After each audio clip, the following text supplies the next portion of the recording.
Soundnya dimatiin dulu.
Mohon.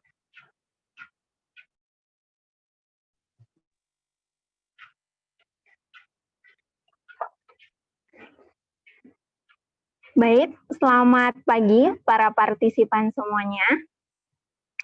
Sebelum memulai acara, di sini saya akan sedikit membacakan tentang tata tertib peserta dalam acara pertukaran budaya antara mahasiswa Permata Sakti 2020 yang diadakan di Universitas Singapura Bangsa Karawang ini. Yang pertama, peserta hadir 30 menit sebelum acara dimulai. Yang kedua, selama acara berlangsung, peserta wajib mengaktifkan kamera dengan mematikan audionya atau suaranya. Yang ketiga, peserta wajib mengikuti rangkaian acara pada kali ini. Yang keempat, untuk pertanyaan akan disediakan waktu untuk bertanya, sehingga teman-teman nanti bisa apabila ada waktu untuk bertanya, bisa mengetik pertanyaannya di chat yang sudah tersedia. Yang kelima, peserta dilarang untuk menyebarkan link Zoom meeting ini, karena meeting ini bersifat hanya untuk inbound Unsika dan outbound Unsika saja. Yang keenam, peserta boleh meninggalkan meeting room setelah acara selesai. Yang ketujuh, peserta wajib menjaga sopan santun dan mematuhi tata tertib yang sudah dibuat. Yang kedelapan, apabila peserta mengalami kendala, baik itu untuk pesertanya sendiri maupun untuk para presenter, bisa melaporkan kepada panitia dengan melalui chat WA ataupun WA group yang sudah dilaksanakan. Itu saja peraturan pada kali ini. Mohon menjadi perhatian untuk setiap partisipan agar lancarnya acara kali ini bisa berjalan dengan baik. Terima kasih.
Assalamualaikum warahmatullahi wabarakatuh.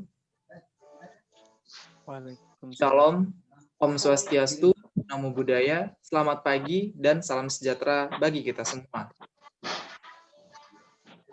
Pertama-tama, marilah kita panjatkan puji serta syukur kehadirat Tuhan Yang Maha Esa, karena dialah kita dapat berkumpul di pagi hari yang berbahagia ini dalam acara Termin 1 Pengenalan Budaya Antar Mahasiswa Permata Sakti Universitas Singapura Perbangsa Karawang tahun 2020. Yang saya hormati Bapak Dr. Andes Dida Herwanda Barnas selaku Kepala Biro Akademik Kemahasiswaan, Perencanaan dan Hubungan Masyarakat Universitas Singapura Perbangsa Karawang yang pada hari ini beliau tidak dapat hadir karena ada suatu urusan. Yang saya hormati Bapak Ibu dosen yang hadir pada pagi hari ini yang tidak bisa saya sebutkan satu persatu, namun tidak mengurangi rasa hormat saya. Dan yang saya banggakan, teman-teman mahasiswa inbound dan outbound Permata Sakti Universitas Singapura Perbangsa Karawang. Izin untuk memperkenalkan diri, saya Guntur Ajiselo, mahasiswa outbound dari Universitas Singapura Perbangsa Karawang, jurusan Ilmu Komunikasi tahun 2018, selaku Master of Ceremony pada acara pagi hari ini. Adapun acara pada pagi hari ini diawali dengan mengucap Bismillahirrahmanirrahim. Lalu ada sambutan Bapak dari Dr. Andes Dida Herwanda Barnas selaku Kepala Biro Akademik Kemahasiswaan Perencanaan dan Hubungan Masyarakat Universitas Singapura Perbangsa Karawang, namun beliau tidak dapat hadir pada pagi hari ini. Lalu akan langsung ke acara inti, yaitu sharing budaya yang pastinya akan sangat menarik, dan diakhiri akan ada sesi foto bersama serta penutup. Jadi, pastikan untuk tidak keluar terlebih dahulu sampai acara selesai. Langsung saja ke acara pertama, yaitu mengucap Bismillahirrahmanirrahim. Semoga acara ini dilancarkan sampai pada penghujung acara.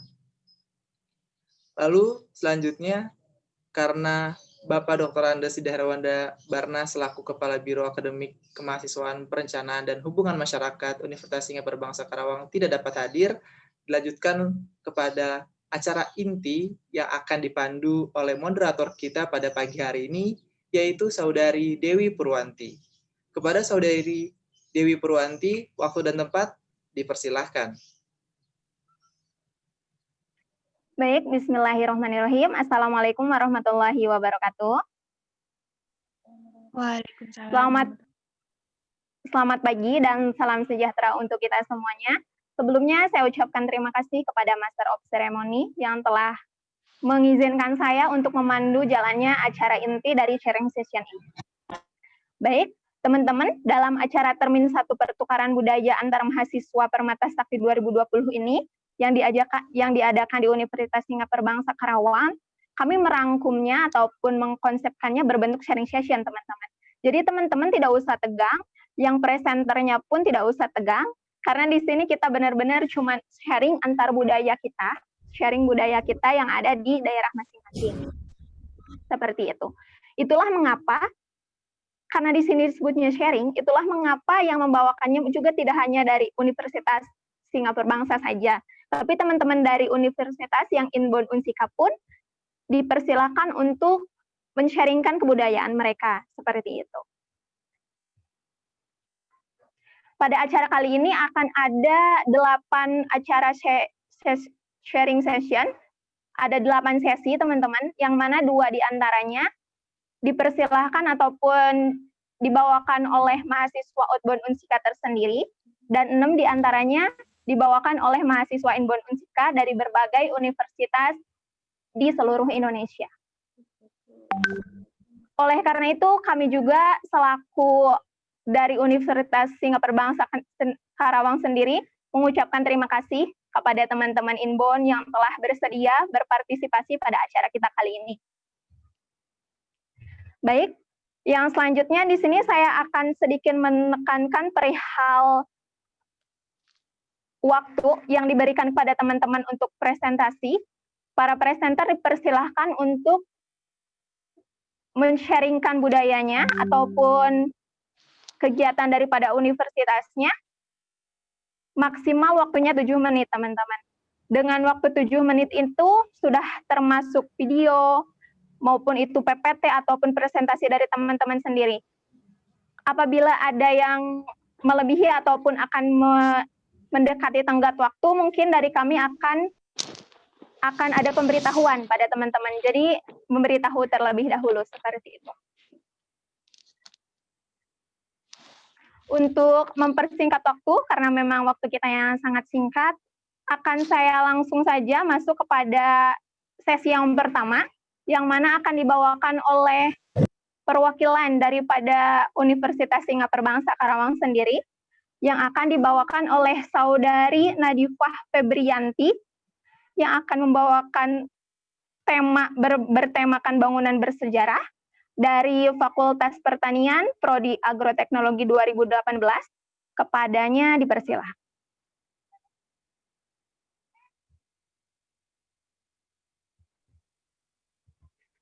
Teh Nadifah sudah ada? Ya, sudah, Kak.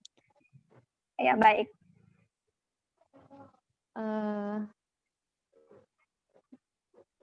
Bisa ditampilkan untuk PowerPoint-nya, Kak?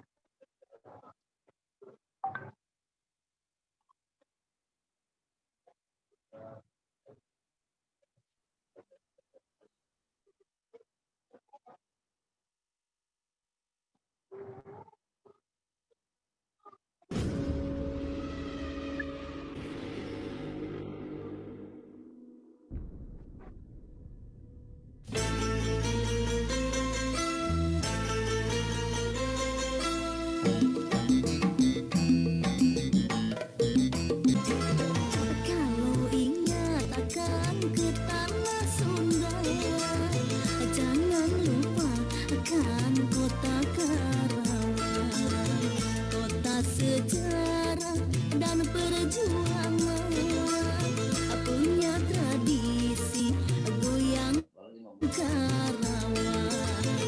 Dari dahulu sehingga sekarang, goyang Karawang tetapi senang. Goyang kiri atau goyang kanan, keol kiri atau keol kanan, goyang, goyang, goyang, goyang, goyang.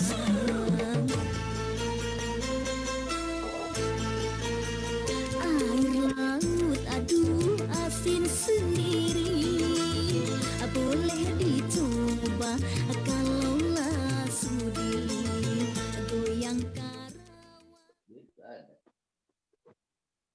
Oke, baik. Begitulah tampilan video singkat dari bangunan khas Karawang. Bisa ditampilkan untuk PowerPoint-nya, Kak Rizal?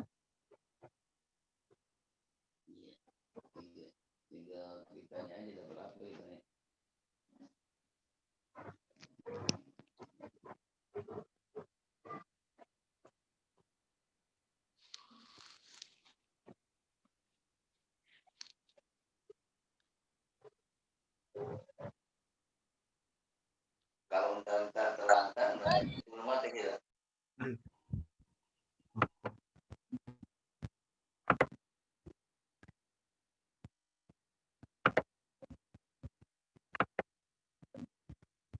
Singapura Bangsa Karawang dari angkatan 2018. Langsung saja di sini saya akan memaparkan sedikit materi dari bangunan khas Karawang. Tentunya bangunan khas Karawang ini merupakan sebuah fenomena menarik dan wujud perhatian dari Kota Karawang itu sendiri. Next. Nah, ada apa aja sih bangunan khas Karawang? Oke, yang pertama itu ada Tugu Padi Karawang. Karawang dulu dikenal sebagai kabupaten dengan sebutan lumbung padi pada tahun 90-an. Kabupaten ini merupakan kawasan pusat penghasil padi terbesar di Jawa Barat. Hal ini sesuai dengan faktanya, di mana kabupaten yang bermayoritas suku Sunda tersebut memang dipenuhi dengan lahan hijau padi. Dengan demikian, penduduk Karawang juga didominasi oleh petani. Hal tersebut yang membuat Karawang dahulunya menjadi kabupaten sekaligus prosedur padi sayuran, dan buah-buahan bagi beberapa pasar tradisional di Indonesia. Namun sekarang Kota Karawang berdiri sebagai salah satu kota besar di Indonesia yang dinominasi dengan pabrik dan menjadikan sebagai kawasan industri. Next. Selanjutnya yang kedua, ada Monumen Surotokunto. Monumen Surotokunto ini tidak banyak orang untuk mengetahuinya. Yang jelas, sejarah mencatat bahwa pemuda yang hidup di era revolusi ini ternyata memiliki banyak peran dalam peristiwa proklamasi 17 Agustus 1945. Pada mulanya, monumen peringatan itu berbentuk tugu dengan hiasan bintang 5 di atas puncaknya. Namun dengan adanya renovasi, bangunan monumen ini berbentuk patung prajurit berwarna kuning keemasan pada setiap tempur dengan ekspresi yang meradang. Next. Yang ketiga itu ada Tugu Proklamasi. Next. Tugu Kebulatan Tekad atau Tugu Proklamasi yang bergambar 3 kepala tangan, simbol dari perjuangan pemuda di Rengas Dengklok untuk meyakinkan Soekarno-Hatta supaya cepat-cepat proklamasi di Indonesia. Nah, jadi di Rengas Dengklok ini supaya bisa langsung merumuskan teks kemerdekaannya. Selanjutnya, next lagi Kang. Nah, selanjutnya yang keempat itu ada Tower Cakar Ayam atau orang Karawang itu biasanya dikenal dengan Mokset. Bangunan tower ini sudah berdiri kurang lebih sekitar 42 tahun yang lalu, sehingga bisa berfungsi sebagai penampung air dari perusahaan daerah air minum atau PDAM. Next.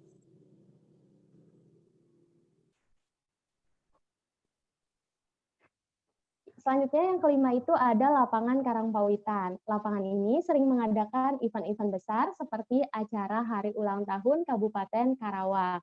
Nah, tidak hanya event-event besar saja, tetapi bisa dibuat Car Free Day.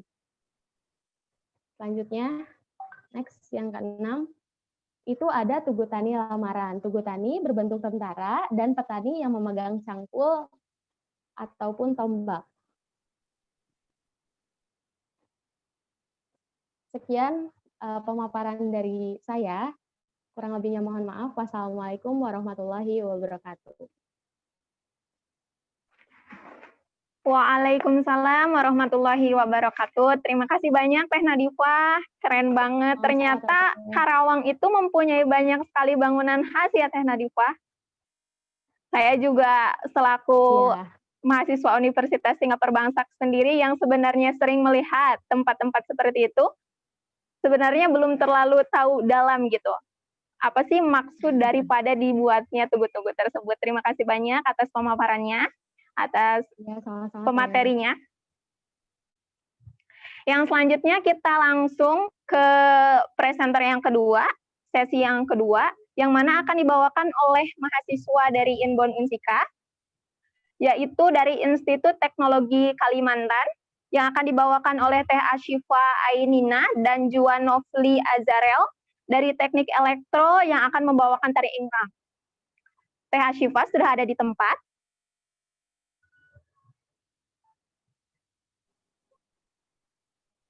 Kak Juan, sudah siap dengan pemaparannya ya, dengan presenternya? Tunggu sebentar ya.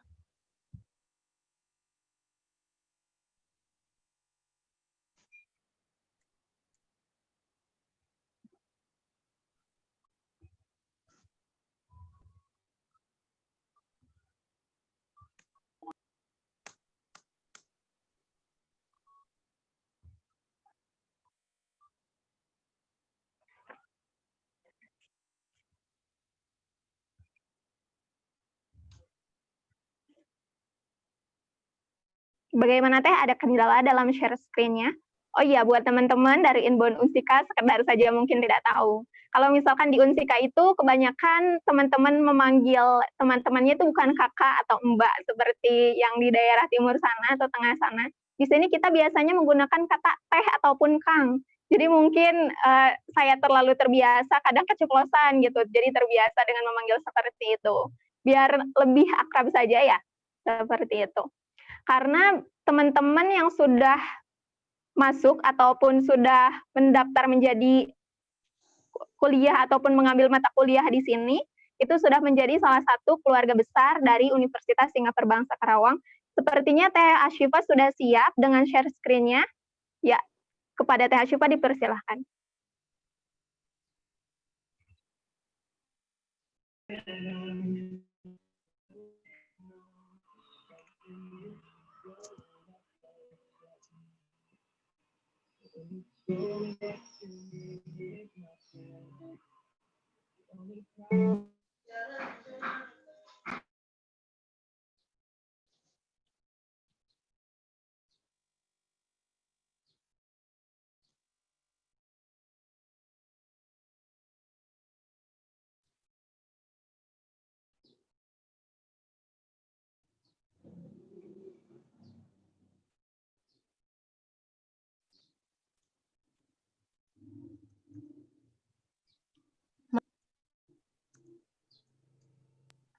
Maaf teman-teman mau bertanya, ini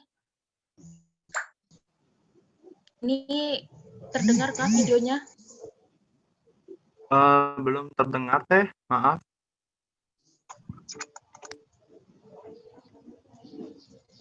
Oke.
Mohon maaf Teh, suaranya tidak ada atau memang tidak ada suaranya? Bagaimana Teh?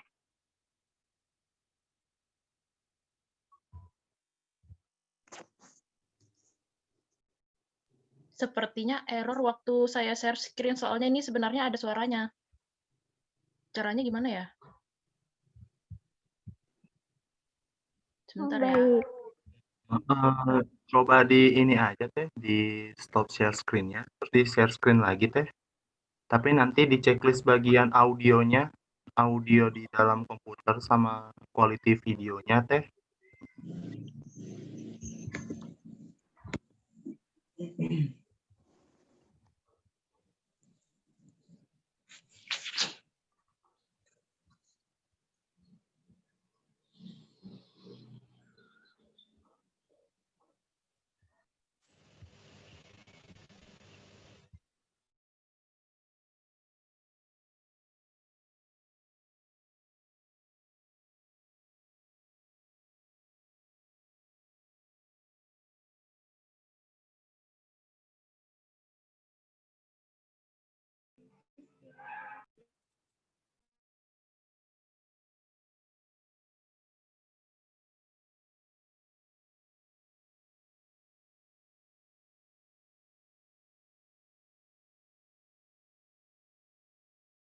Ada suara.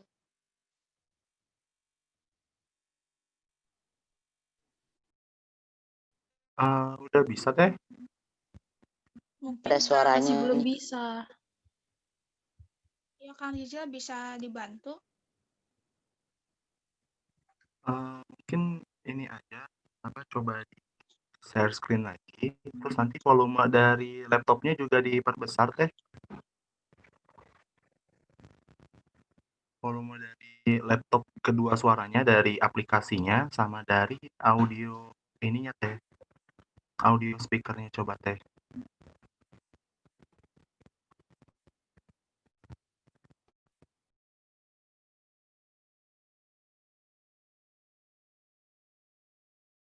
Ini saya coba lagi ya.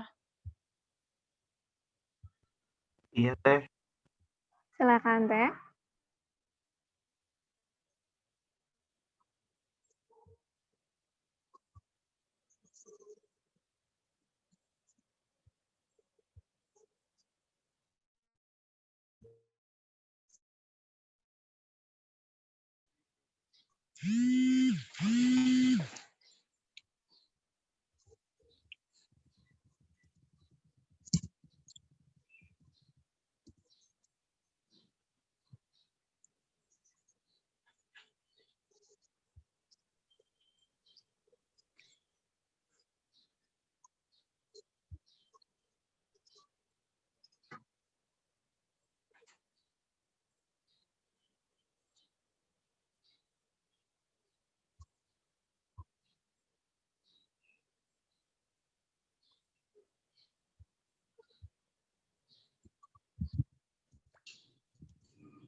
Teh Dewi, mungkin bisa dilanjut dulu ke yang lain. Baik, kalau Dari gitu kita siap Teh, siap biar menghemat waktu gitu Teh. Makasih Teh. Siap. Terima kasih Teh atas ininya. Baik Teh Ashifa, dicoba dulu kali ya di laptop yang lain ataupun di tempat yang lain gitu, dicoba dulu. Karena mungkin karena terkendala, kita ke kelompok yang lain dulu saja yang akan memaparkan materinya. Di sini saya ada Universitas Tadulako dari Palu yang akan dibawakan oleh Injuliana Saftari dari Fakultas Ekonomi yang akan membawakan tentang sejarah wisata yang ada di daerahnya. Kepada Kang Iin, apakah sudah ada di tempat?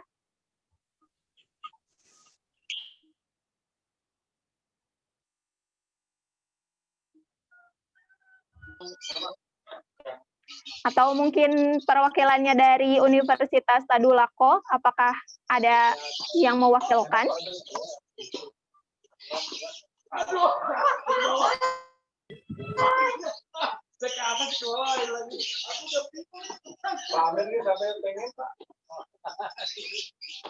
Itu udah patah saya ini lagi Pak, saya slot lagi. Nah, sekarang bisa ini untuk lagi. Oh itu ya sekarang ya saya untuk lagi. Malah jadi imbang ya.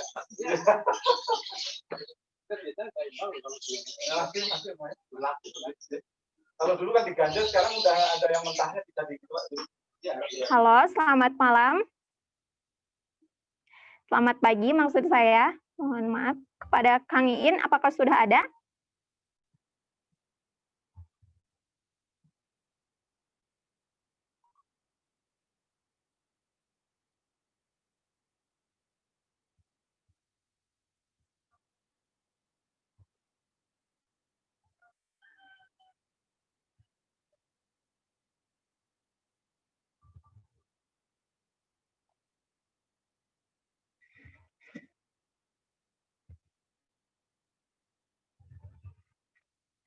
Karena dari Universitas Tadulako belum siap mungkin dan belum ada ininya, apa sih namanya, presenternya, kita lanjut ke universitas yang selanjutnya, yaitu dari Universitas Jember. Kepada perwakilannya, apakah sudah ada di tempat?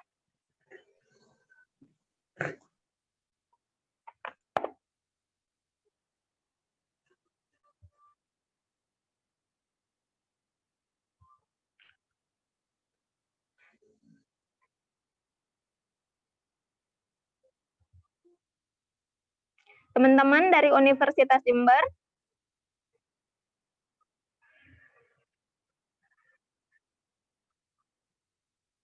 apakah sudah ada di tempat, teman-teman?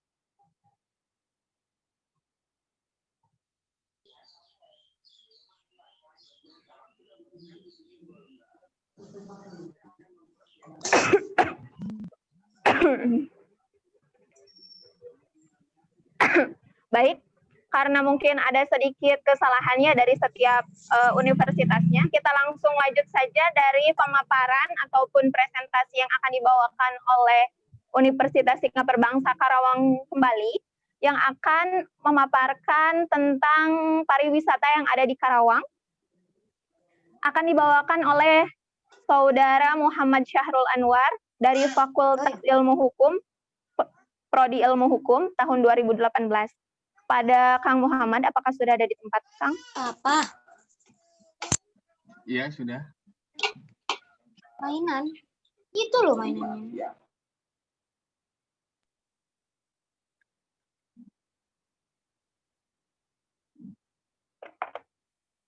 Boleh ditampilkan dulu videonya? Silakan.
Baik, terima kasih.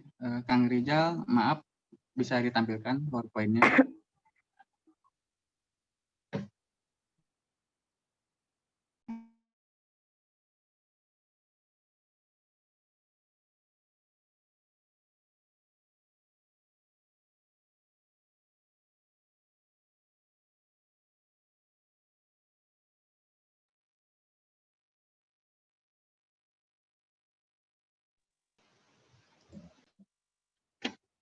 Oke, baik. Terima kasih. Sebelumnya, terima kasih kepada moderator atas waktunya, atas dan tempatnya. Terus, saya perkenalkan diri lagi. Nama saya Muhammad Syahrul Anwar dari mahasiswa program Permata Sakti dari Universitas Singapura Bangsa Karawang ya. Nah, yang pertama saya jelaskan dulu bagaimana Karawang ini. Nah, Kabupaten Karawang ini merupakan salah satu kabupaten yang berada di Provinsi Jawa Barat. Nah, meskipun berada di wilayah Jawa Barat, Kabupaten Karawang ini termasuk dalam wilayah yang memiliki dataran yang relatif rendah. Nah, hal ini dapat dibuktikan dengan panjang garis pantai dan perbukitan dan pegunungan di Kabupaten Karawang. Kemudian, yang pertama dalam hal ini, pariwisata di Karawang, yang pertama ada yang namanya Monumen Rawa Gede. Bisa di next.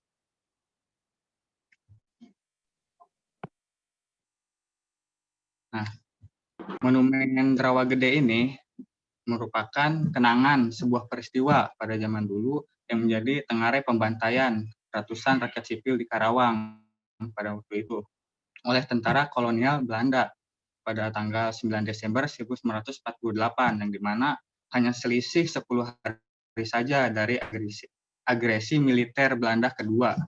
Nah, Monumen Rawa Gede ini dibangun pada bulan November 1995.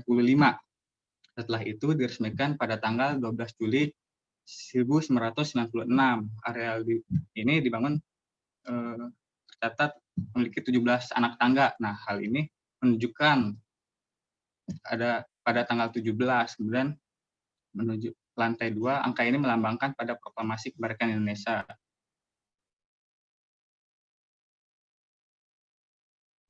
Kemudian yang dihadirkan dalam Monumen Rawa Gede ini, oke, next. Sekarang ada Candi Jiwa ya. Nah, Candi Jiwa ini adalah salah satu komplek percandian yang di daerah Batu Jaya, Karawang.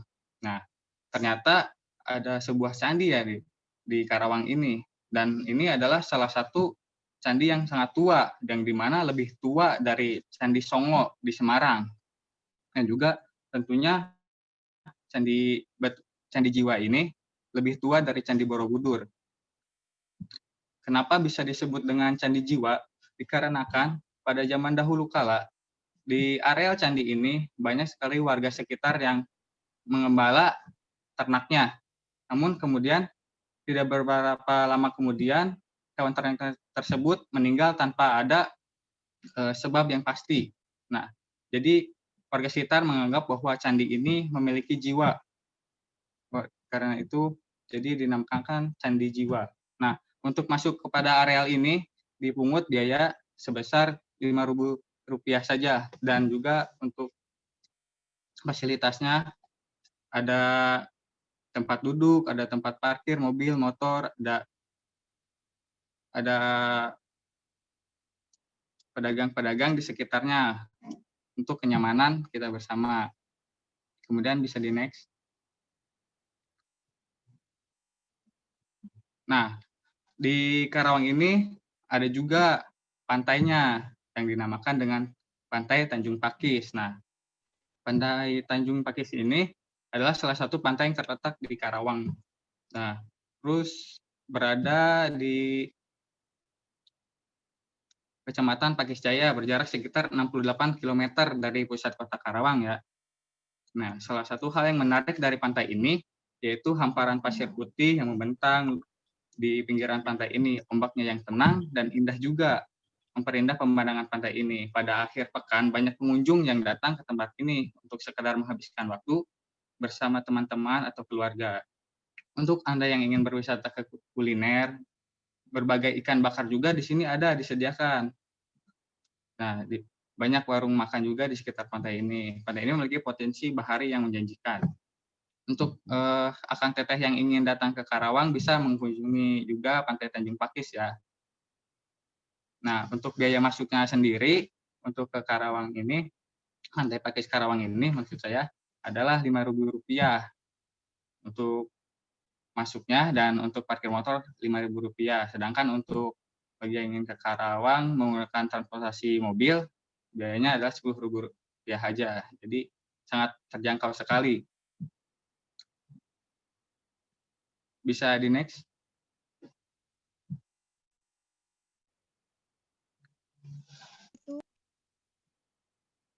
Nah, kemudian di Karawang ini ada juga yang namanya Situ Kamojing. Nah, Situ Kamojing ini lumayan dekat lokasinya dengan rumah saya ya. Nah, Situ Kamojing adalah salah satu situ kebanggaan warga Karawang dan Purwakarta, dikarenakan situ ini berada pada perbatasan antara Karawang dan Purwakarta. Situ ini dibangun sudah lama sekali, yaitu pada tahun 1912 dengan luas arealnya 62 hektar, sangat luas sekali. Ketinggian normal kurang lebih 48 meter, terus ketinggian maksimal itu 50 meter ya. Nah, lokasi dari Situ Kamojing ini ada di Kecamatan Cikampek. Nah, yang kita tahu Cikampek ini bagian dari Karawang ya. Nah, bisa ini kalau ketika musim hujan ini bisa meluap sehingga mengakibatkan di daerah sekitar lumayan agak banjir ya. Tapi uniknya dari situ Kamojing ini, ketika musim kemarau, situ ini bisa dijadikan untuk area bercocok tanam oleh warga. Jadi ketika musim hujan ini digunakan sebagai untuk membendung air, ketika musim kemarau areal ini bisa digunakan sebagai sawah atau untuk bercocok tanam seperti menanam jagung dan sebagainya. Nah, kemudian ada Gunung Sanggabuana ya yang kelima. Mungkin saya menjelaskannya lumayan agak cepat ya dikarenakan waktu juga. Nah, ada Gunung Sanggabuana ya. Objek wisata Gunung Sanggabuana ini berada di Mekarbuana, Karawang, Jawa Barat. Adalah salah satu tempat wisata yang berada di Desa Mekarbuana, Kabupaten Karawang, Provinsi Jawa Barat tentunya. Adalah tempat wisata yang ramai dengan wisatawan pada hari biasa maupun hari liburan. Di sini kita bisa mengadakan bagi yang teman-teman di kampusnya ada kegiatan mahasiswa yang seperti Mapalaska, pecinta alam, bisa ke Gunung Sanggabuana untuk mendirikan tenda di sana untuk camping. Di sana sangat bagus pemandangannya tentunya. Nah, wisata ini secara administratif berada di Desa Mekarbuana ya, dan ketinggiannya kalau misalkan di atas permukaan laut itu 1.291 meter ketinggiannya.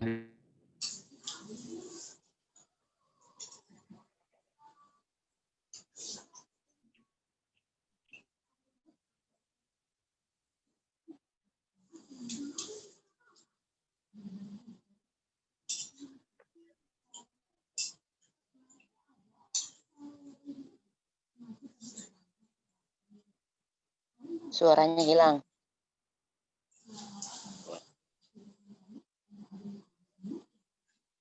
Maaf, bisa terdengar? Dengar jelas. Sama. Sudah Rijal, sudah. Baik, saya jelaskan lagi di fasilitasnya ya. Tadi ada area parkir kendaraan, musola, kamar mandi, penginapan, dan masih banyak lainnya. Kemudian saya jelaskan pada Curug Cigentis, kemudian yang ada lagi yang keenam ya. Nah, Curug Cigentis, curug itu kalau misalkan dalam bahasa Sunda adalah air terjun ya. Nah, ketinggiannya itu 25 meter. Nah, curug ini sangat bagus karena airnya yang sejuk dan di areal tebingnya itu ada pepohonan. Jadi cukup untuk kita melepaskan penat dan sebagainya untuk mendinginkan pikiran. Sumber aliran air curug ini berasal dari sungai kecil ya, yang ada di atasnya itu bisa terlihat di gambarnya. Kemudian sungai ini merupakan gabungan dari berbagai mata air yang ada di Gunung Sanggabuana. Ternyata curug ini berada di Gunung Sanggabuana. Nah, ini adalah titik tertinggi dari Karawang ya, mengingat Karawang ini merupakan dataran yang cukup relatif rendah, meskipun berada di daerah Jawa Barat. Dengan debit air yang tinggi ini, hawa di sekitar air terjun terasa sangat segar karena adanya tepisan angin dari air. Kemudian mengalir ke telaga dan sungai dengan sebaran bebatuan licin. Pengunjung bisa bebas bermain air di sekitar area ini. Tentunya ada kamar gantinya juga di sini. Nah, untuk biaya masuknya sendiri adalah 15.000 dan untuk parkir 5.000. Mungkin kita bisa merogoh kocek sekitar 20.000 rupiah saja untuk bisa datang ke sini. Dan untuk perhatian Curug Cigentis ini jalan untuk menuju ke sana lumayan cukup menanjak dan meliuk-liuk ya. Jadi dibutuhkan kelihayan dalam berkendara tentunya. Kemudian Mohon maaf Kang, waktunya tinggal sebentar lagi. Oh ya, saya persingkat lagi aja ya. Sekarang Grand Canyon Karawang. Di next. Nah, kemudian ada yang namanya Grand Canyon Karawang. Nah, Grand Canyon Karawang ini tentunya disebut sebagai Little Grand Canyon, di mana ada Grand Canyon yang di Pangandaran itu tentunya bagi yang pernah ke sana itu sangat indah sekali. Tidak kalah juga dengan Little Grand Canyon ini. Kabupaten Karawang tak selalu identik dengan kawasan industri yang modern, tapi ada juga wisata alam yang seperti ini. Nah, bagi Akang Teteh yang mau ke Karawang bisa hadir ke Grand Canyon Karawang ya. Tidak akan menyesal bila Grand Canyon Karawang. Boleh di next untuk mempersingkat waktu.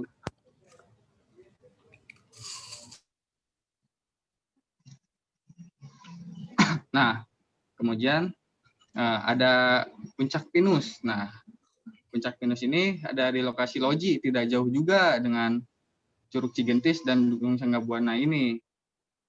Budaya yang dinaikkan ingin menikmati indahnya Bukit Kembar Puncak Pinus ini cukup terjangkau, Rp5.000 saja ya. Di sana kita bisa bersuah foto dengan teman, sahabat, keluarga, dan lain sebagainya. Di sana banyak spot-spot foto dan juga tempat-tempat untuk melihat pemandangan, banyak tempat duduk di sana. Bagi kalian yang ingin bermain di sana bisa datang langsung saja.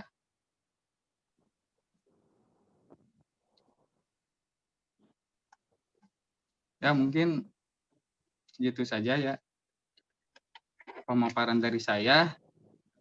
Mungkin kurang lebihnya saya mohon maaf apabila ada kesalahan, karena kesalahan datangnya dari diri saya sendiri dan kebenaran datangnya dari Tuhan Yang Maha Esa. Saya berterima kasih atas perhatiannya. Wallahul muwaffiq ila aqwamit thoriq. Assalamualaikum warahmatullahi wabarakatuh. Waalaikumsalam warahmatullahi wabarakatuh. Terima kasih.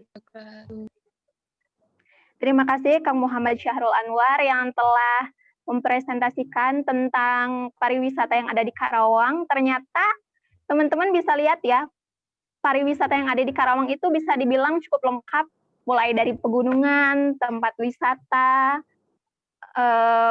pantainya juga ada. Jadi buat teman-teman yang tertarik untuk main ke Karawang, silahkan bisa menghubungi kami daripada Outbound Unsika bila teman-teman ingin ditemani seperti itu. Kang Muhammad Syahrul Anwar tuh sepertinya bersedia dengan senang hati. Baik, buat yang selanjutnya kita langsung saja ke presenter yang selanjutnya dari Universitas 11 Maret. Kepada perwakilannya, apakah sudah siap? Sudah ada di tempat? Sudah, Teh.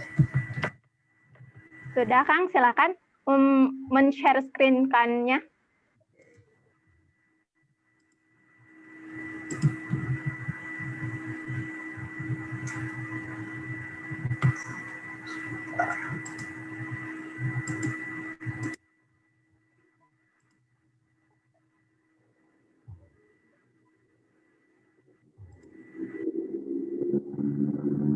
Silakan Akangnya untuk memperkenalkan dirinya sendiri dan juga teman-teman yang akan menjadi presenternya dari universitas dan juga program studinya agar kita lebih kenal lebih dekat seperti itu ya.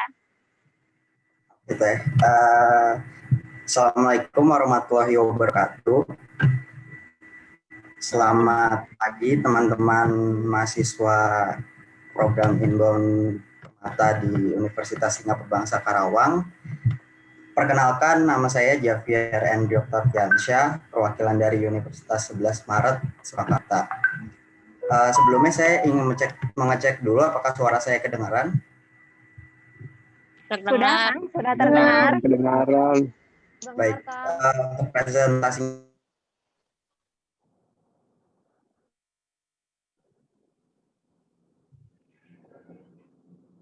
baik. Oke, jadi untuk kali ini saya akan mempresentasikan sedikit mungkin tentang Universitas 11 Maret, lalu dengan kota Surakarta, dan yang terakhir mungkin sedikit tentang kebudayaan di Solo ya. Kita langsung lanjut. Jadi Universitas 11 Maret adalah sebuah perguruan tinggi negeri yang beralamat di Jalan Insinyur Sutami nomor 36 di Tingan, Jebres, Kota Surakarta. UNS sendiri didirikan pada tanggal 11 Maret 1976 dan merupakan salah satu perguruan tinggi terbesar di Provinsi Jawa Tengah. Kampus ini menempati satu lahan besar di daerah Jebres dengan luas kampus seluas 60 hektar kurang lebih. Dan di luar situ juga masih ada kampus di luar kompleks itu sendiri, yaitu mungkin sekolah vokasi dan fakultas olahragaan yang berada di dekat Stadion Manahan.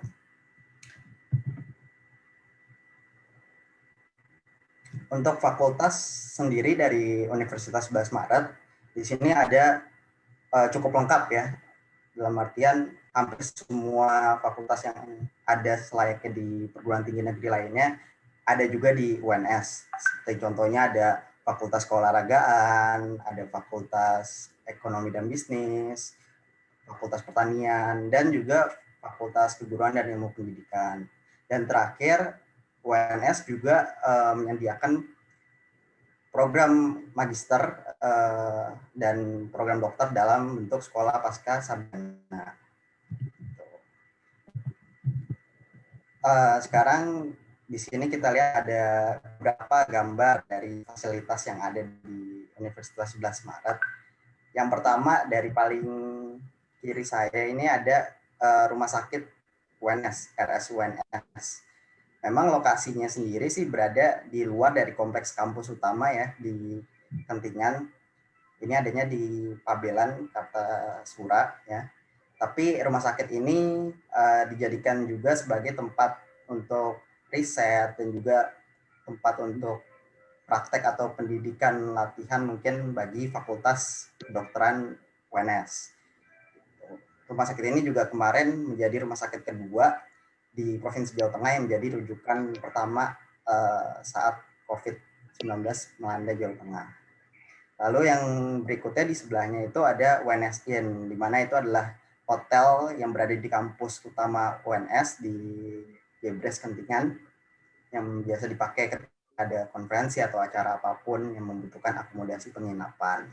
Selanjutnya ada danau UNS yang baru saja direvitalisasi oleh Kementerian PUPR. Danaunya mungkin kalau dibandingkan dengan kampus lain, mungkin seperti UI misalnya, itu tergolong kecil tapi cukup nyaman dan fasilitasnya cukup lah untuk berkumpul dan melakukan kegiatan-kegiatan sosial di antara para mahasiswa UNS. Lalu kalau kita lihat gambar di bawah, ini ada 3 tempat ibadah yang mana UNS sendiri ini kan termaksud kampus benteng Pancasila. Jadi maka dari itu UNS berusaha mengamalkan nilai-nilai Pancasila, nilai-nilai toleransi salah satunya, dengan merepresentasikannya dengan membangun tempat ibadah bagi 5 penganut agama yang diakui oleh pemerintah Republik Indonesia. Ya, di sini saya menunjukkan 3 dari 5. Jadi yang lainnya yang saya tidak tunjukkan itu adalah masjid dan gereja, karena saya yakin di semua kampus pasti ada gereja. Tapi ini 3 tempat ibadah di bawah ini mungkin barangkali tidak ada di universitas-universitas lain. Yang pertama ini yang bawah sebelah kiri saya itu ada kelenteng ya, kelenteng yang baru diresmikan untuk penganut agama Konghucu. Lalu di sebelahnya itu ada vihara untuk bagi mahasiswa UNS yang beragama Buddha, dan yang ketiga itu adalah pura untuk mahasiswa yang beragama Hindu kalau tidak salah ya. Gitu. Mungkin itu sekilas fasilitas yang ada. Selain itu ada juga fasilitas yang menarik tapi fotonya tidak saya cantumkan, yaitu adanya SPAM atau sistem pengolahan air mineral di UNS sendiri, di mana dengan adanya SPAM tersebut tap water di UNS itu ada yang bisa diminum gitu. Jadi kalian tinggal bawa tumbler kalian dan kalian bisa langsung isi airnya dan bisa minum gitu. Mereka juga punya produk air mineral sendiri yang diberi nama UNS Aqua. Kurang lebih seperti itu. Ini adalah moto UNS ya, yaitu Mangesti Luhur Ambangun Negara. Artinya dengan berbudi luhur membangun negara. Gitu. Ini juga moto ini juga tersimbol di logo UNS sendiri. Gitu. Untuk selanjutnya, ini sedikit tentang kota Solo. Jadi ini kalau kalian lihat gambar pahlawan ini adalah patung Slamet Riyadi ya, di Jalan Slamet Riyadi, ada di downtown-nya Surakarta ya, CBD Surakarta, Jalan Slamet Riyadi. Sedikit profil tentang Surakarta, jadi kota Surakarta yang juga bisa sering disebut sebagai Solo itu adalah wilayah otonomi dengan status kota di bawah Provinsi Jawa Tengah, dengan penduduk kurang lebih 500.000 jiwa per tahun 2019. Kota ini juga merupakan kota terbesar ketiga di Pulau Jawa bagian selatan setelah Bandung dan Malang jika dilihat dari jumlah penduduk. Jadi kota ini bersama dengan Yogyakarta adalah istilahnya kota pewaris dari Kesultanan Mataram yang dipecah melalui perjanjian Giyanti pada tahun 1755. Ini kalau kita lihat foto pertama ini adalah Keraton Surakarta Hadiningrat, dan sebelahnya ini adalah jembatan Kris Tirtonadi ya, Monumen Kris Tirtonadi di dekat Terminal Tirtonadi. Ini adalah mungkin tempat-tempat yang cukup ikonik atau tempat wisata yang ada di Solo ya.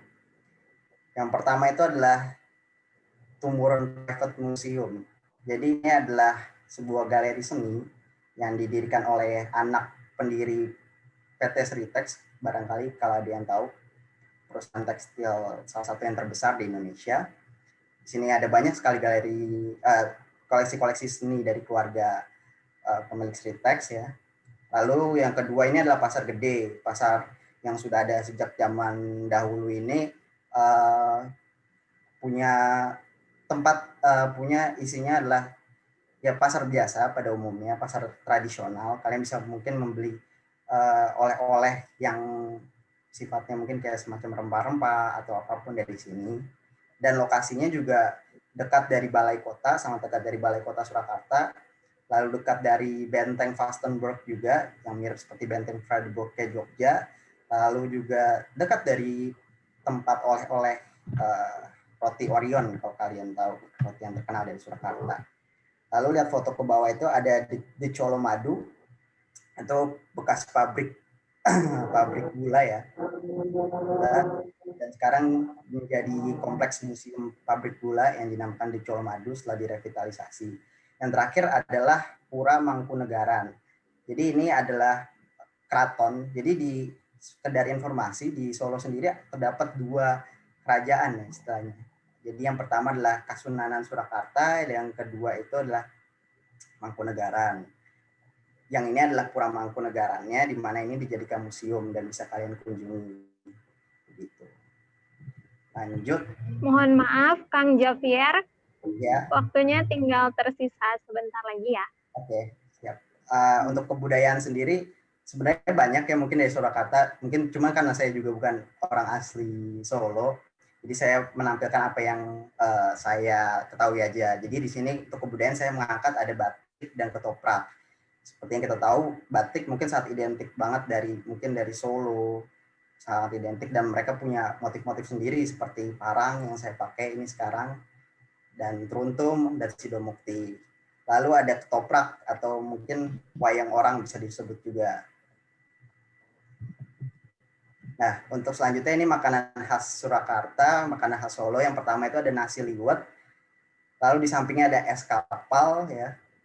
Yang di bawah itu surabi Solo, dan terakhir itu selat Solo. Keempatnya ini makanan khas Solo. Ya mungkin masih ada lagi makanan khas Solo yang lain, cuman ini menurut saya yang saya udah pernah coba semua dan menurut saya enak dan cukup familiar bagi orang Solo. Dan cukup segitu saja yang bisa saya sampaikan. Mungkin mohon maaf jika terlalu sedikit ataupun mungkin ada yang salah. Jika mungkin ada dari kalian yang memang warga asli Solo, mohon koreksinya. Terima kasih atas kesempatannya. Assalamualaikum warahmatullahi wabarakatuh. Waalaikumsalam warahmatullahi wabarakatuh. Terima kasih Kang Javier atas presentasinya. Sungguh sangat bisa dibilang lengkap ya, tentang mulai dari profil sekolahnya, universitasnya, sampai kedaerahan budayanya. Sedikit ini Kang Javier bertanya, memastikan seperti itu. Di Universitas 11 Maret itu benar ada rumah sakit? Ya, jadi rumah sakit UNS itu memang ada atas nama UNS dan dimiliki oleh UNS, namun lokasinya tidak di kompleks kampus yang utama di Kampung Sula. Seperti yang tadi saya saya hanya memastikan karena saya sedikit tercengang dan merasa, aduh kapan ya Unsika kira-kira punya ya gitu loh, kayak gitu. Jadi menekankan, ya mudah-mudahan secepatnya ya. Amin. Amin, semoga bisa cepat. Terima kasih Kang Japir atas presentasinya. Saya ya, boleh di share-nya, boleh di stop. Baik, untuk yang selanjutnya kita lanjutkan kepada sesi yang selanjutnya, share ya yang selanjutnya, yang tadi yang pertama yang kebetulan ada kesalahan teknis, kita akan mengundang kembali kepada Teh Asyifa Ainina dari Institut Teknologi Kalimantan. Teh Ainina bagaimana, sudah siap? Bisa. Silakan Teh Ainina. Waktunya dipersilakan.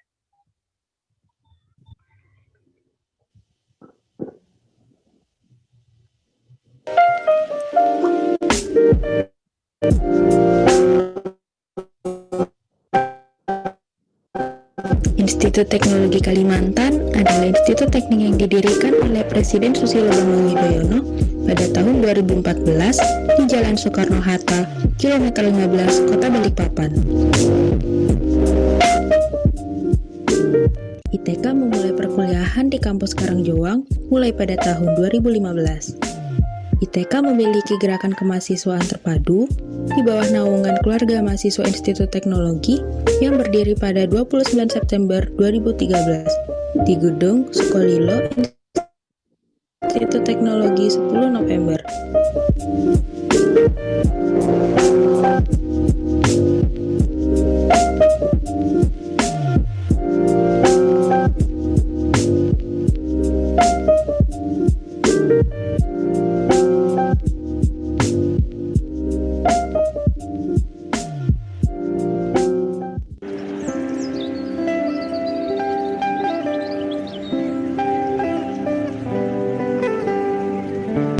Kota Balikpapan terletak di Provinsi Kalimantan Timur.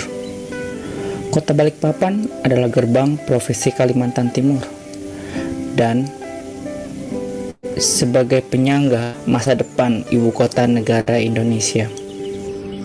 Kota Balikpapan memiliki penduduk yang sangat heterogen dan penduduk yang sangat banyak di Provinsi Kalimantan Timur. Hal ini dikarenakan sebagian penduduk Kota Balikpapan adalah warga pendatang dari luar Pulau Kalimantan. Kota Balikpapan memiliki suku asli, yaitu suku Pasir Balik, di mana suku Pasir Balik itu merupakan satu rumpun dengan suku Dayak. Adapun kebudayaan Kota Balikpapan tidaklah berbeda dengan kebudayaan suku Dayak pada umumnya.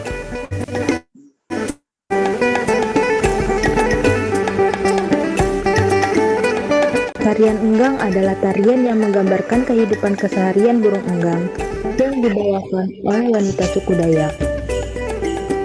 Oleh masyarakat suku Dayak, burung enggang dianggap sebagai perwujudan dari nenek moyang leluhur yang turun dari langit ke bumi. Tarian enggang terdiri atas nganjat dengan gading penari yang membuka dan menutup sayap, dengan makna gerakan molek penari.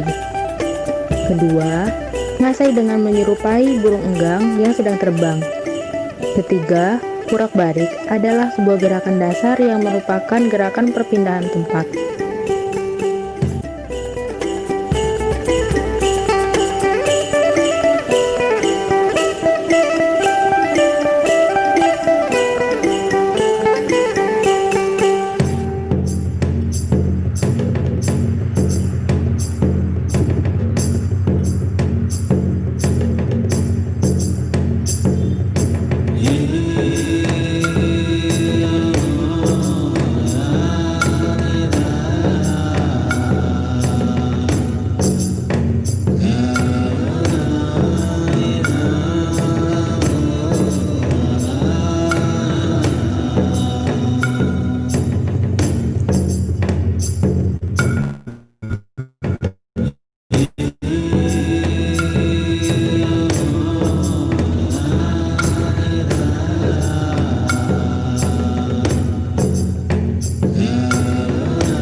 Sudah selesai.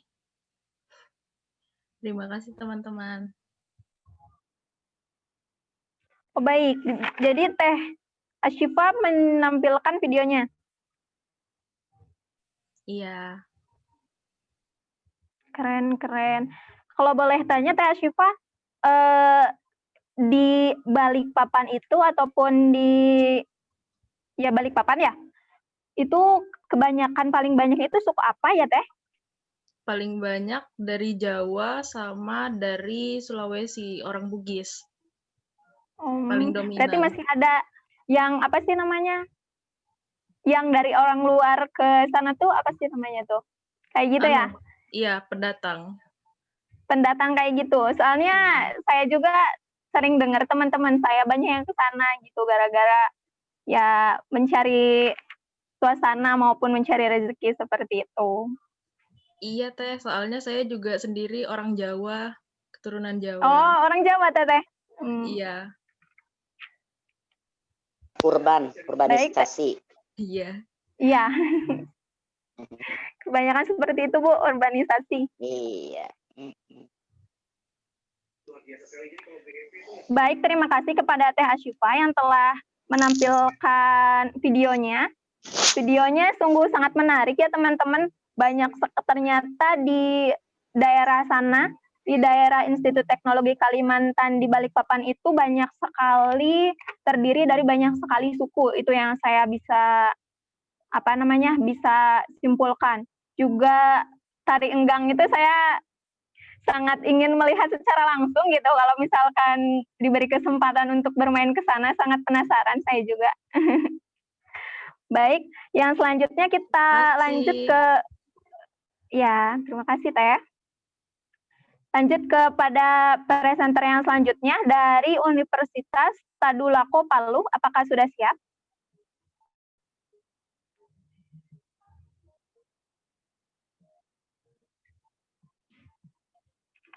Teman-teman dari Tadulako, apakah sudah ada di tempat?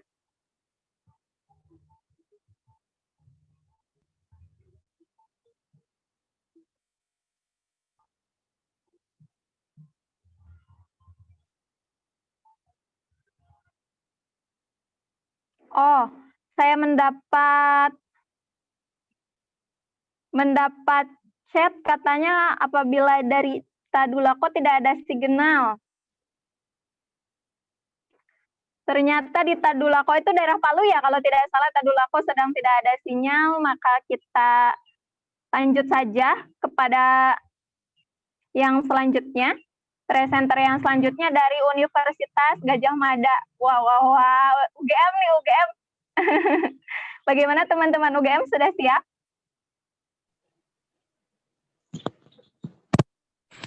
Sudah ada di tempat?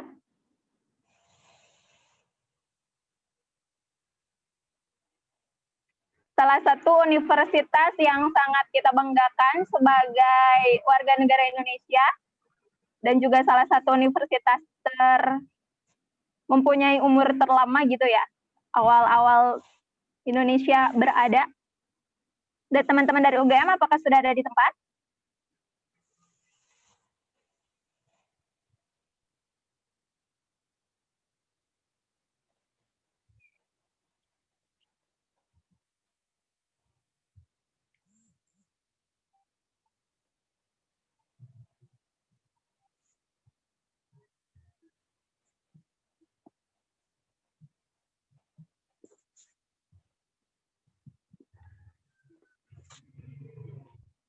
Apabila belum ada ataupun belum siap, kita lanjut ke presenter yang selanjutnya ya, ataupun presentasi yang selanjutnya dari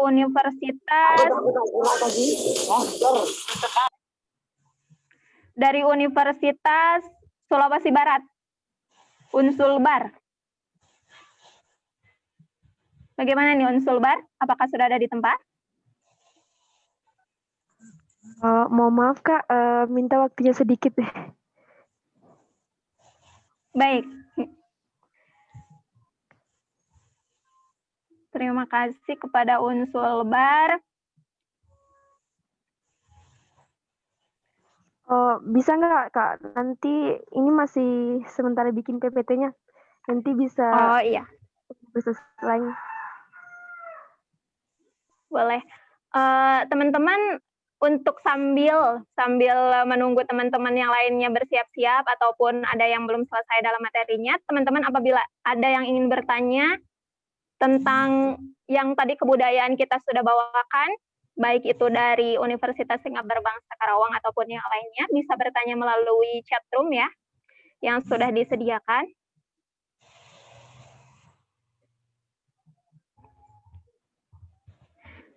Lalu apabila teman-teman dari perwakilan universitasnya masing-masing sudah siap, yang belum yang belum presentasi, bisa langsung dihubungkan ke saya ataupun chat ke saya seperti itu.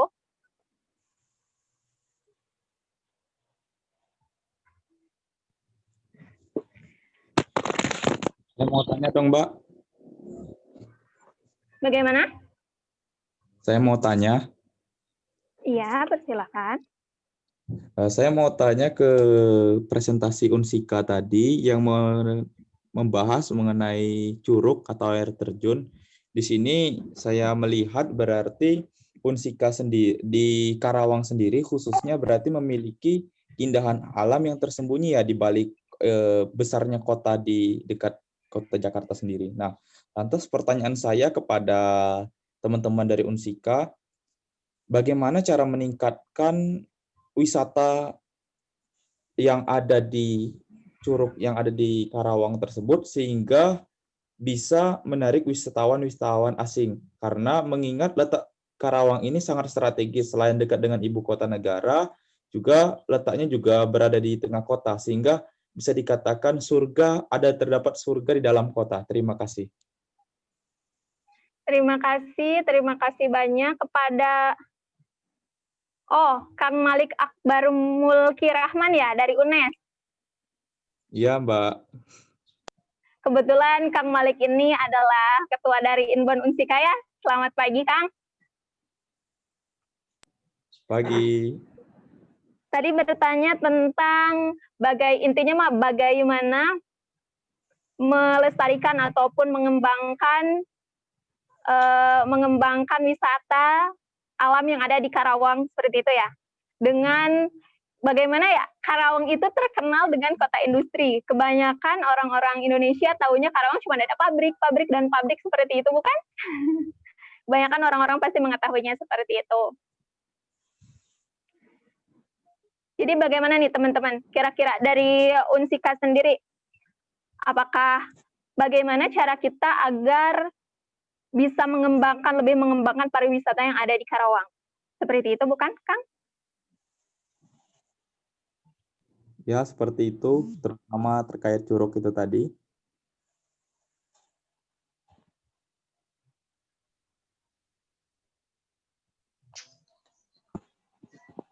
Baik, izin masuk ya. Izin menjawab. Silakan.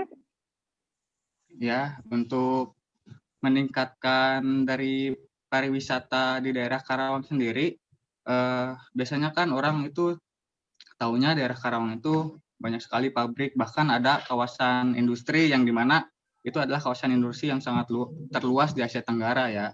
Nah, tadi kan di Karawang sendiri itu kan berbagai macam destinasi untuk wisata itu banyak sekali, mulai dari pantai, ada juga wisata sejarahnya, ada juga wisata alamnya, yang dimana itu sangat kaya sekali.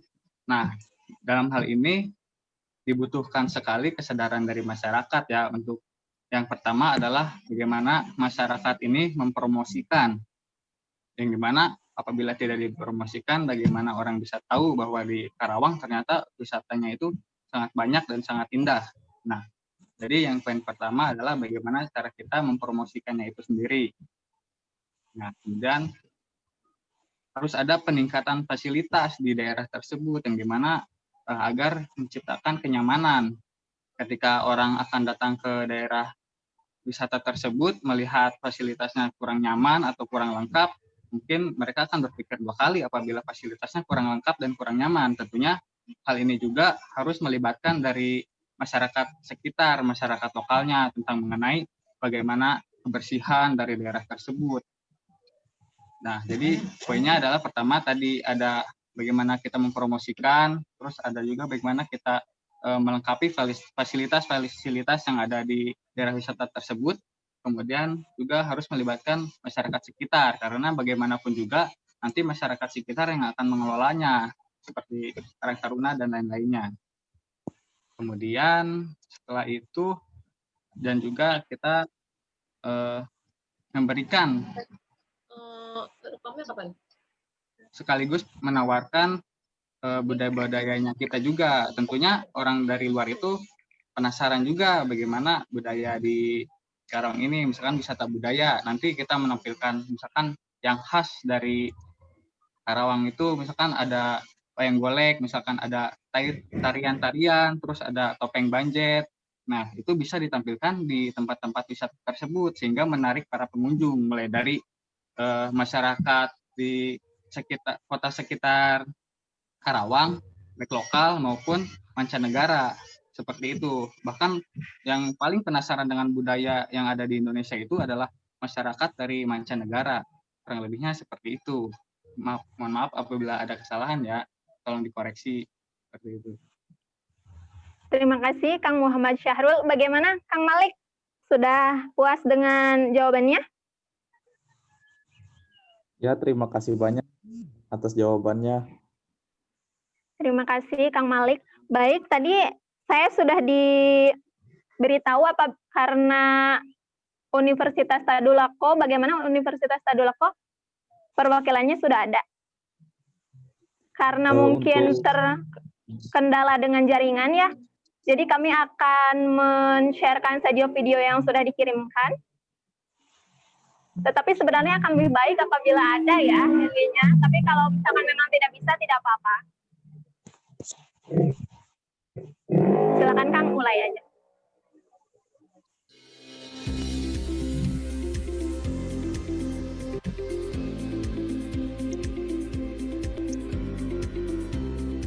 Universitas Tadulako merupakan perguruan tinggi yang terletak di Kota Palu, ibu kota Provinsi Sulawesi Tengah. Kota yang begitu dikenal akan keindahan 5 dimensi dan kehidupan budaya yang amat kental.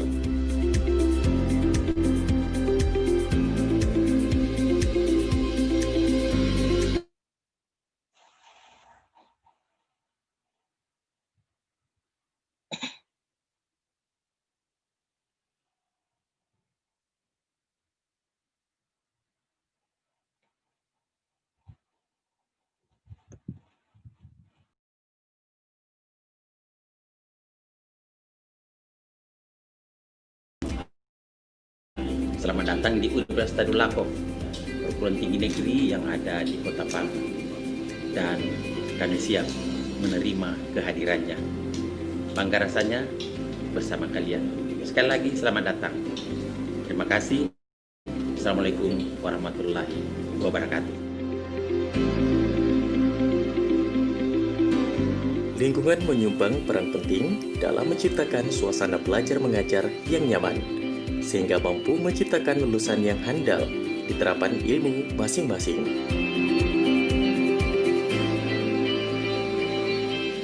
Kampus Universitas Tadulako yang berdiri di lahan seluas 250 hektar, terus berbenah melengkapi sarana dan prasarana penunjang akademik, dan menciptakan suasana serta kehidupan kampus yang kondusif, nyaman, dan menjadi rumah bagi seluruh sivitas akademika.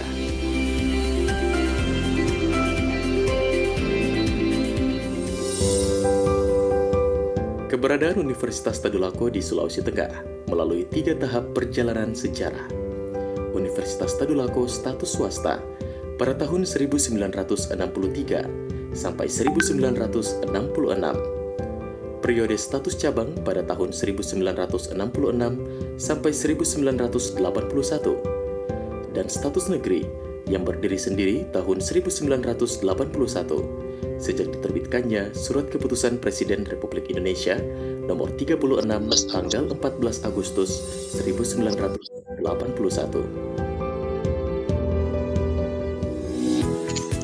Tadulako bermakna pemimpin, pengayom, pemberani, bertanggung jawab, serta kerja keras.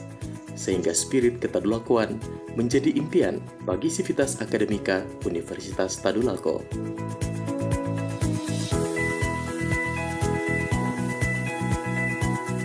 Universitas Tadulako mengemban tugas dan fungsi Tridharma Pendidikan Tinggi dengan visi pada tahun 2020 Universitas Tadulako unggul dalam pengabdian kepada masyarakat melalui pengembangan pendidikan dan penelitian.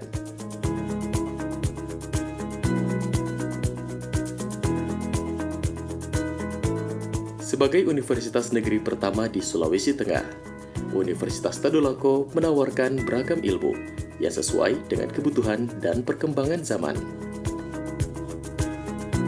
Fakultas Keguruan dan Ilmu Pendidikan, Fakultas Ilmu Sosial dan Ilmu Politik,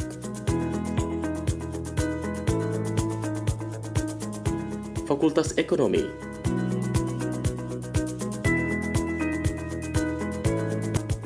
Fakultas Hukum,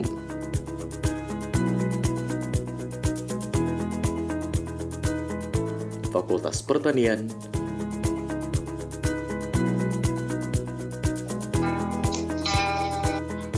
Fakultas Teknik,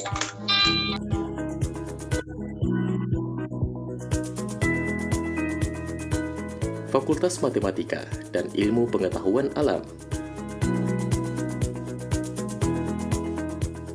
Fakultas Kehutanan,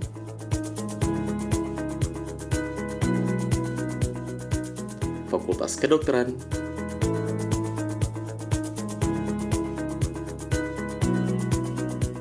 Fakultas Peternakan dan Perikanan,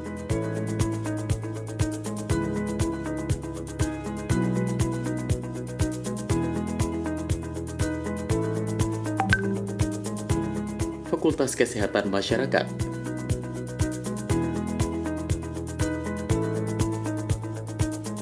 dan program Pasca Sarjana.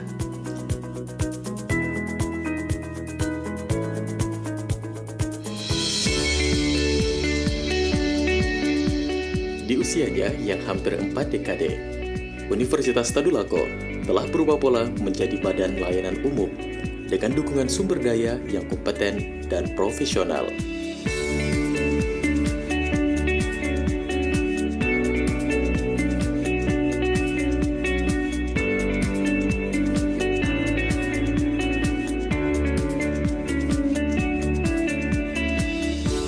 Sebagai universitas terbesar di Sulawesi Tengah, memiliki puluhan ribu mahasiswa yang berasal dari berbagai pelosok negeri, bahkan mancanegara.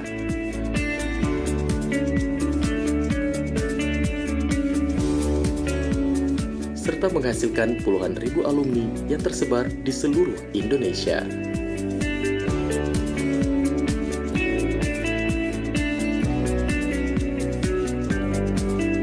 Berbagai prestasi telah ditorehkan, baik di tingkat nasional maupun internasional.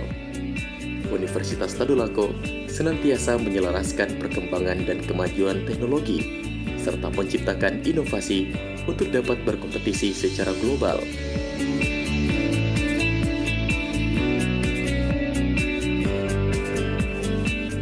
Untuk itu, Universitas Tadulako menjalin kerjasama dengan berbagai pihak di tingkat lokal maupun internasional. University of Natural Resources and Applied Life Sciences, Vienna, Austria. The National Herbarium of the Netherlands. Deakin University, Australia. Wuhan Union Hospital Management Limited Company of Herein, China. Dan masih banyak universitas internasional lainnya. Universitas Tadulako terus berinovasi dalam pengembangan ilmu pengetahuan dan teknologi, berkontribusi penuh guna pembangunan Sulawesi Tengah dan negeri Indonesia.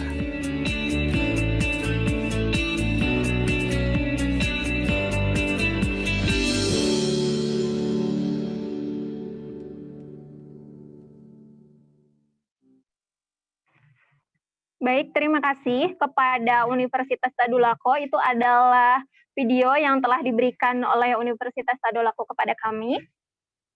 Untuk mempersingkat waktu, kita langsung saja ya ke universitas yang selanjutnya, yaitu Universitas Sulawesi Barat. Kepada Kang Rizal, bisa ditampilkan PPT-nya. Kepada perwakilan Unsur Bar, apakah sudah ada di tempat? Iya, sudah. Ya, baik. Terima kasih, Teh. Sambil menunggu share screen, mungkin Teteh bisa memperkenalkan dulu dirinya, dari prodi apa gitu, seperti itu, agar lebih dekat kitanya seperti itu. Baik, perkenalkan, nama saya Jimuria, saya dari kampus Universitas Sulawesi Barat, dan saya dari program studi ilmu hukum. Terima kasih, Teh. Karena PPT-nya sudah tampil, waktunya saya persilakan kepada Teh. Baik, saya akan memperkenalkan budaya yang berada di Majene yang merupakan letak kampus dari Universitas Sulawesi Barat. Itu ada salah satu monumen, yaitu makam Raja Banggai. Nah, salah satu jejak kerajaan Banggai yang bisa dilihat hingga saat ini yaitu yang berada di kompleks makam raja-raja dan adat Banggai di Bukit Ondengan. Yang diyakini sudah berusia sekitar 400 tahun. Salah satu Raja Banggai yang dimakamkan di tempat tersebut, yakni Makidaen Mangujut Matindo di Lantuisen, yang juga pernah menjadi Raja Balanipa dan istrinya, Bese Kajuara, yang merupakan anak Raja Bone dan menjadi Raja Bone ke-27. Kerajaan Bone sendiri merupakan kerajaan Bugis yang kini menjadi salah satu kabupaten di Sulawesi Selatan. Selanjutnya.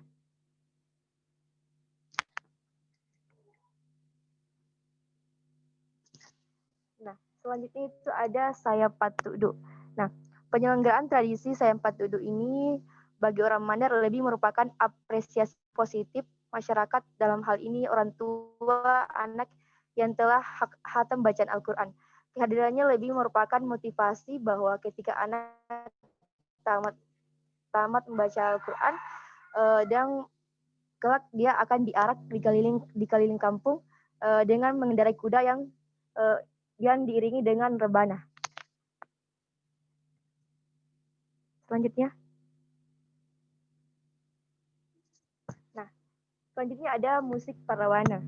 Nah, Parawana adalah salah satu jenis pertunjukan musik tradisional yang ada di Mandar sejak masuk Islam di Mandar, yang biasa ditampilkan pada acara keagamaan seperti mengiringi peserta khataman, bacaan Al-Quran, dan juga mengiringi iringan pengantin. Nah, Parawana tidak hanya dimainkan oleh sekelompok laki-laki, tapi juga kelompok perempuan yang disebut Parawana Tuwaini dengan menggunakan kostum pakaian adat Mandar. Peralatan musik yang digunakan adalah rawana besar dan kecil, yang terbuat dari batang kayu yang dibentuk sedemikian rupa, yang bagian sisi depannya dibungkus kulit kambing yang sudah dikeringkan. Sedangkan personilnya terdiri dari 8 sampai 15 orang. Semuanya diharuskan menyanyi mengikuti irama rawana. Selanjutnya. Nah, salah satu khas dari Majene atau Sulawesi Barat ini adalah jepa dan bau tapa. Nah, di mana makanan khasnya itu jepa, yang merupakan makanan pokok suku Mandar. Jepa menggantikan nasi sebagai makanan pokok dan kebanyakan orang Indonesia. Jepa berbentuk lempengan tipis bundar berdiameter sekitar 20 cm dengan tebal setengah cm terhidang di atas piring. Jepa adalah makanan khas suku Mandar yang terbuat dari singkong. Untuk membuatnya pun tidak terlalu rumit. Nah, selanjutnya salah satu yang sangat terkenal di Majene yaitu perahu sande. Nah, di mana perahu sande ini merupakan simbol kehebatan maritim orang Mandar. Kehebatan para pelaut ulun tanah Mandar dibuktikan melalui pelayaran yang menggunakan perahu bercarik tersebut. Sande kerap digunakan untuk mencari nafkah sehari-hari di tengah laut, yang merupakan mata pencarian masyarakat Majene. Bahkan laut terdalam. Sejarah mencatat perahu sande sanggup berlayar hingga ke Malaysia, Singapura, Jepang, dan Australia. Nah, bahkan Amerika Serikat, bahkan hingga hingga ke Madagaskar, Afrika Selatan. Nah, perahu tradisional kebanggaan suku Mandar ini ialah merupakan warisan leluhur yang memiliki ciri khas yang membedakan dengan kebanyakan perahu bersyadi lainnya.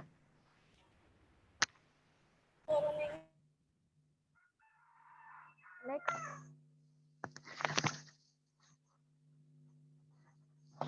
Bisa dilanjut. Nah, demikianlah presentasi budaya dari kampus Universitas kami. Terima kasih. Terima kasih Teh atas presentasinya tentang budaya yang ada di Unsul Baru sendiri. Mungkin untuk sesi kali ini, untuk termin kali ini kita sudahkan dulu sekian karena waktu memang sudah melewati batas seperti itu. Untuk kami harapkan untuk yang selanjutnya ataupun sesi selanjutnya, termin selanjutnya agar lebih dipersiapkan lagi untuk video maupun presentasinya agar tidak banyak terkendala oleh teknis, sehingga waktu yang kita gunakan pun tidak terlalu banyak dan tidak terlalu banyak menyita waktu teman-teman. Di sini saya ingin sedikit menyimpulkan dari kegiatan kita ini ya teman-teman, ternyata di Indonesia ini sangat banyak sekali budaya, seperti yang kita tahu ya, sangat sekali budaya, kebiasaan, bahasa, makanan, yang kita sebenarnya tidak tahu seperti itu. Nah, salah satu manfaat daripada program Permata Sakti 2020 ini kita bisa mengetahui ternyata banyak sekali sesuatu hal yang sebenarnya itu menjadi ciri khas Indonesia, tetapi kita sebagai pemuda Indonesia tidak mengetahuinya seperti itu. Kita bisa lebih mendalami lagi dari teman-teman langsung yang berasal dari daerah tersebut, seperti itu. Jadi gunakanlah kegiatan Permata Sakti ini sebaik-baik mungkin untuk mencari relasi dan juga untuk teman-teman inbound Unsika juga jangan menganggap kita menutup diri ya. Kita sangat-sangat terbuka, baik itu mahasiswanya maupun para dosen-dosennya. Apabila teman-teman mau berwisata seperti itu, mau ditemani ke Karawang, main ke kampus kami, silahkan hubungi kami sebagai mahasiswa Unsika. Kami akan bersedia dengan sangat senang hati menemani teman-teman seperti itu. Baik, untuk sesi ini dicukupkan sekian. Mohon maaf atas kekurangannya dan tentu saja masih sangat banyak kekurangan. Terima kasih buat teman-teman semuanya. Terima kasih juga kepada para presenter yang telah membawakan presentasinya. Saya kembalikan ke Master of Ceremony, Kang Guntur. Dipersilahkan. Wassalamualaikum warahmatullahi wabarakatuh. Waalaikumsalam warahmatullahi wabarakatuh. Baik, terima kasih kepada moderator yang sangat luar biasa sekali mendampingi acara inti kita dari awal sampai dengan akhir. Semoga apa yang diberikan kepada teman-teman semua dapat menjadi manfaat untuk kita dan dapat menjadi ilmu pengetahuan juga untuk kita, serta nanti akan menambah relasi kita di kemudian hari nanti. Terima kasih. Selanjutnya kita sampai pada penghujung acara, namun setelah ini jangan live terlebih dahulu karena nanti ada sesi foto virtual bersama dan juga diakhiri dengan penutup, serta juga diingatkan atau dihimbau untuk teman-teman semua mahasiswa outbound dan inbound, nanti pada tanggal 28 November kita akan ada sesi kedua mengenai budaya juga seperti ini juga nanti, dan nanti akan diinfokan lebih lanjut bagaimananya, mungkin seperti itu. Mungkin itu saja dari acara kami pada pagi hari ini. Mohon maaf apabila ada kesalahan, karena kesalahan datang pada manusia dan kesempurnaan hanya pada Tuhan Yang Maha Esa. Sekian dari saya selaku Master of Ceremony, dan kita akhiri dengan membaca hamdalah, alhamdulillahirabbil alamin. Semoga apa yang kita dapatkan pada hari ini mendapatkan manfaat untuk kita semua. Dan sebelumnya untuk dibuka terlebih dahulu teman-teman semua yang masih belum on cam ya, masih belum on cam, untuk dilihat dulu nih muka-muka cantik dan muka-muka gantengnya di pagi hari yang fresh ya kan, luar biasa sekali. Kayaknya nih loh kan para sumringah semua nih muka-mukanya nih. Yang terima kasih banyak Kang Guntur. Yang laki-laki pada ganteng-ganteng tuh, yang perempuan pada cantik-cantik, luar biasa sekali pagi ini memang ya. Apalagi nanti di sesi kedua akan lebih banyak lagi nanti tentang pengenalan budaya yang akan dipaparkan. Jadi ditunggu saja tanggal 28 November dan untuk dan lainnya akan menyusul. Mungkin kepada operator bisa difoto teman-teman kita nih yang luar biasa juga nih, atau yang bisa nge-screen semua. Riri. Ya, Kang. Ada Riri. Mungkin udah bisa meng-SR, mengambil foto kita semua. Jangan lupa gaya ya semuanya. Jangan lupa senyum untuk teman-teman semua.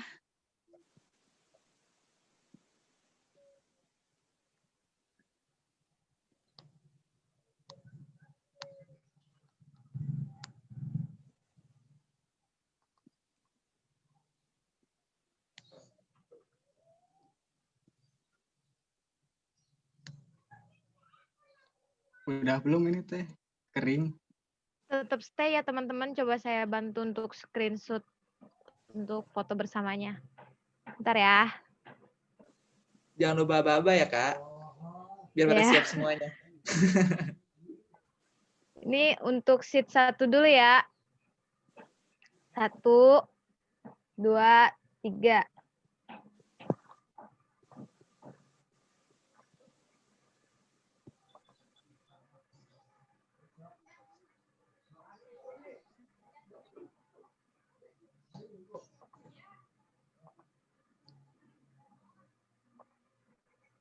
Untuk sheet 2.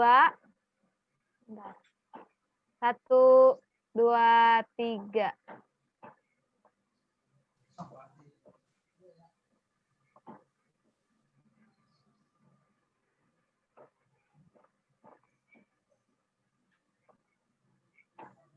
Selanjutnya sheet 3. Nah.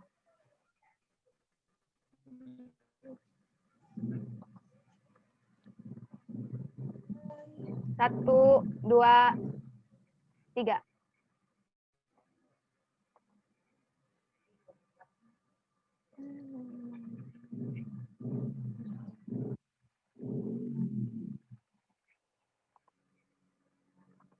Selanjutnya sheet 4.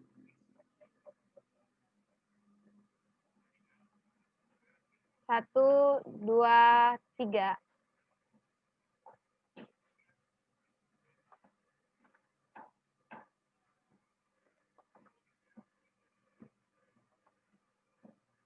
Selanjutnya sheet 5. Tapi ini nggak ada yang on cam. Duduk. Bentar.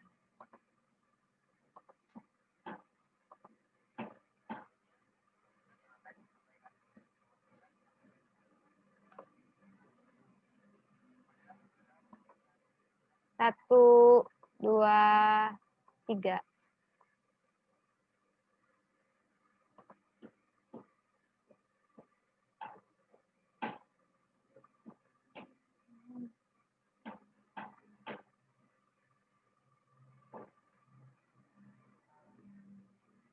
Dan yang terakhir ya, sheet 6.